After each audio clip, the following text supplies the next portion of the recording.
Necrozma, the mysterious legendary of Pokemon Sun and Moon, leaves a lot of questions for players finishing the new games.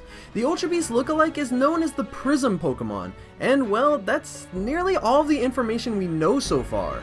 But that doesn't mean we can't speculate what Necrozma's secret is, and after looking at some small hints in Sun and Moon, I have a theory that possibly explains Necrozma's role, as well as the entire state of the strange Ultra Beast and the Ultra Space.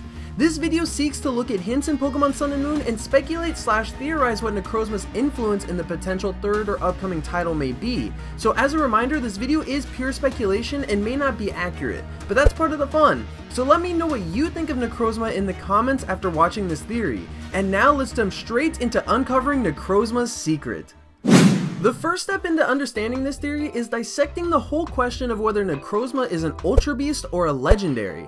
And the answer is actually entirely straightforward. He's a Legendary. The game outright states that when Necrozma appears, none of the Ultra Beast detectives sense Ultra Beast's presence, heavily implying that Necrozma is not an Ultra Beast. Problem solved, right? Well, not exactly. See, as soon as you catch Necrozma, the game oddly suggests that you caught a Pokemon that strangely resembles an Ultra Beast, but yet it isn't detected by the Ultra Beast radars. This subtle hint is where the entire start of the theory begins. Necrozma is, or rather was, an Ultra Beast.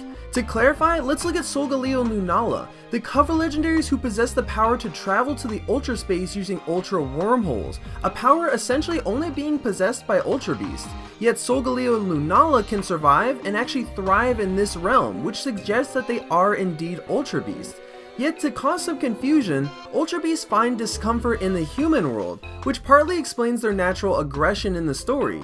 Yet Solgaleo and Lunala seem totally fine in the human world. Necrozma also doesn't have any mention of being particularly aggressive either, other than just being a strong Pokemon. And lastly, Solgaleo and Lunala and Necrozma have unique abilities. Meanwhile, the other Ultra Beasts all have Beast Boosts. So what does this mean exactly? Solgaleo, Lunala, and Necrozma are Ultra Beasts who have adapted to the human world. They have literally changed forms and possess new traits. To further back this up, the idea of adaptation is a prominent theme of Sun and Moon in the representation of Alolan forms, Pokemon who have adapted to a new environment and show physical changes as a result. So if this theory is true, this actually opens up a ton of resources for a third title.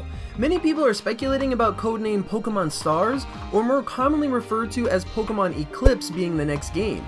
And looking at Gamefreak's history, they love to give the seemingly left out third legendary a more prominent role in newer titles, just look at Rayquaza, Kyurem, and Zygarde. But you may be asking, how does assuming Necrozma's history of being an Ultra Beast open up plot points? Well, let's dive into that right now. During Pokemon Sun and Moon, the Ultra Beasts wind up getting unleashed into Alola, and the Guardian Legendaries, the Tapus, all respond to protect the region. And this seems to be a historical legend as well. Yet when Necrozma shows up, there really isn't a big fuss as to what the Guardians are up to. Now this is one of the more speculative parts of the theory, but maybe this is because Necrozma is not seen as an enemy by the Tapus in his earthly form. And looking at Necrozma's design, specifically the multicolored spots on his face, maybe they have somewhat of a symbiotic relationship.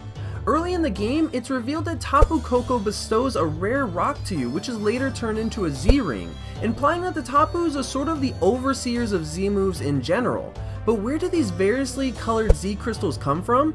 Possibly from another dimension? Or possibly from a Pokemon that's based on light and separating it into multiple colors, like the Prism Pokemon Necrozma. It's possible that Necrozma may be capable of either creating or possibly finding these rocks, possibly in Ultra Space, and the Tapus grant them to trainers worthy of protecting the islands. But where do we find Necrozma flying off to?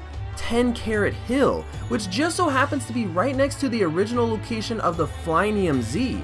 This could easily be a coincidence, but the fact that Necrozma is seen flying to a location near a Z-crystal could mean it had intentions of accomplishing something there. This could help explain the otherwise fairly unexplained Z-crystals and Z-moves. But how could Necrozma be a centerfold for Pokemon Eclipse? Well, maybe Pokemon Eclipse dives deeper into the lore of Ultra Beasts, and we discover crazy things such as Necrozma's Ultra Beast form, which could wind up being this vicious, uncontrollable monster that serves as a final boss. Pokemon is yet to have a boss with power so strong it would take a full team of 6 just to stand a chance to take it down, but this could be a really cool opportunity to start something like that. We could also possibly learn about converting Ultra Beast into a more earthly form, now looking more like Pokemon and less like abstract creatures from a different dimension. This could allow for Ultra Beast to have new forms, serve new purposes in battle, and overall have way more diversity. But that's about as far as this theory goes, so let me know what you guys think. Do you see this theory being plausible, or did you find something that maybe I missed? Something that either supports or contradicts this theory? I always encourage discussion in the comment section, so be sure to let me know your opinions on Necrozma.